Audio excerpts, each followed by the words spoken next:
Alright. Name a book that you could or would not finish. Oh my. Do I have to?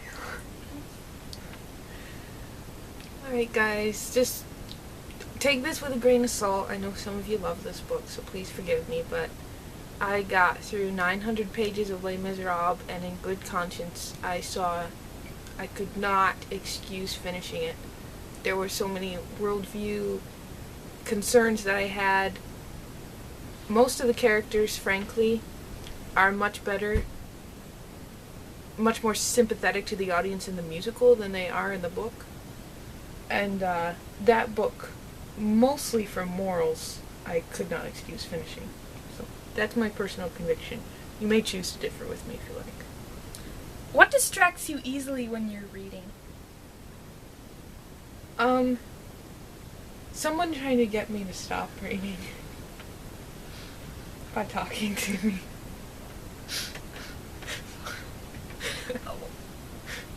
Favorite film adaptation of a novel? Okay, let's see here.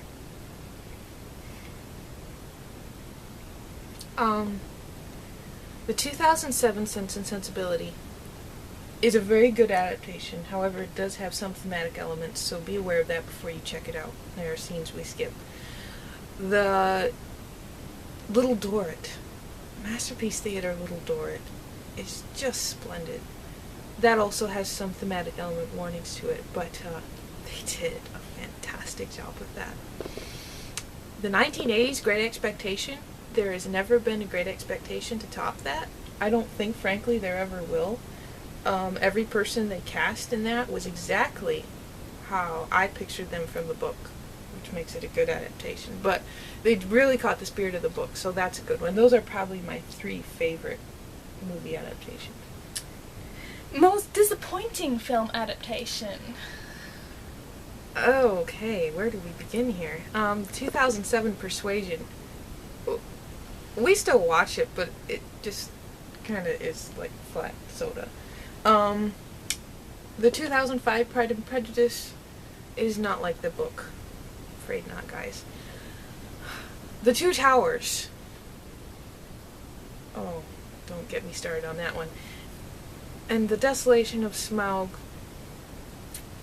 with its, lovely and accurate scenes, especially towards the end, in the Hidden Mountain with Smaug and the gold furnaces. I probably should have put that under the last question, but since we're comparing it to the book, I think I'll put it under this one as most disappointing film adaptation. The most money you've ever spent in the bookstore at one time? Was that with gift cards or without? Without. Without gift cards. Probably $20 maybe at the 4th of July book sale. I think that's the highest I've gone. But I got my money's worth for that because I got around, You did. 14, 15 Couldn't books. believe it. I should stack this high. Every year. Hey, This it's high. coming up in a couple months. It is. Awesome. Alrighty. How often do you skim a book before reading it? Not often. Never, ever, ever. Alright. What would cause you to stop reading a book halfway through? Especially crude language. There was one time I checked out a book from the library. It was Sherlock Holmes book someone had written. I opened the first page and I closed it on the first page. And I was like, yeah, when you have 3 instances of language on the first page, it's kind of an indication of how the rest of the book will go. So excessive bad language or very bad moral philosophies or very poor writing. Like, it's not worth my time. Yeah. Name a book that made you angry. Oh. For different reasons. One was The Children of Hurin. It did not make me angry at the way he wrote it or the way he handled it. And I wouldn't say it made me angry. Mm-hmm. It deeply moved me. Yeah. It moved me so much that I had that adrenaline fighting instinct after I read it. You were fighting the author after you wrote. No, I wasn't fighting him. I respected what he did, but I just had that adrenaline kicked in after everything that had happened, and I was like, I want to go fight something. The only other book that did seriously make me angry was probably A Draw of Kings, which I mentioned earlier. And that was because there was so much potential that could have been used and wasn't, and several amateur mistakes that could have been avoided.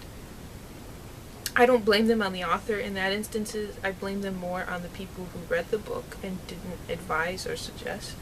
I mean, I think beta readers could have got that, editors could have got that, and redirected it. And that one, you can attest to, made me a little bit upset. Alright, the last question. Alright. Favorite guilt-free pleasure reading? Probably a Dickens. Really, because he's big, so you feel like you're doing something quite sophisticated by reading him. Mm-hmm.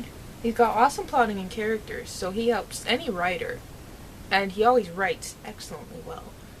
And yes, he stretches your mind, he gives you a challenge, and he grows you and gives you a lot of new friends as you read him. So I would say for me, definitely a Dickens. So, Cool. alright, well thank you for joining us for part 2 of our literary vlog tag. And we will be back I will be back on Tuesday with a regular book review. And we hope you enjoyed this video. We'd love to hear your answers to these questions or what you thought of ours. And we hope that you have a great weekend with lots of good books. So this is Lady Bibliophile and Junior Bibliophile signing off.